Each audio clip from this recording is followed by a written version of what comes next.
Eto na yung ating PVC toy gun, pasilip lang, na-convert ko na siya sa pilit toy gun at kinonvert ko din yung pinakakasahan niya, pinagana ko siya dito sa ating PVC toy gun. Ginawan ko talaga ng paraan na ma-convert itong kasahan dito sa ating PVC toy gun para maganda naman siyang tingnan. At ipapakita ko sa inyo guys kung paano siya ikasa at kung malakas nga ba siyang pumutok. So ikasa natin. Ayan, nakakasa na. At nabombahan ko na rin to. Wala pa nga lang tong barrel, ino-orderan pa lang natin. So ito. So ulit natin.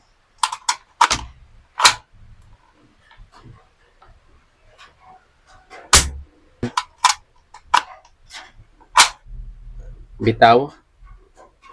Kulbit. Isa pa. Grabe, ang lakas.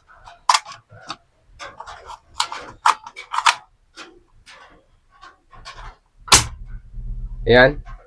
Nakakatatlong putok na tayo. Isa pa.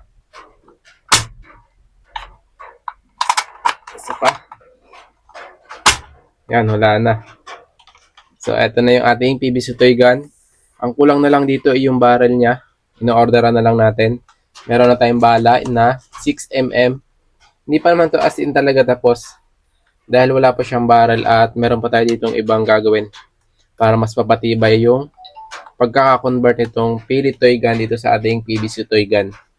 So, ayan na yung ating project guys. Oh. Napakaangas niya, no.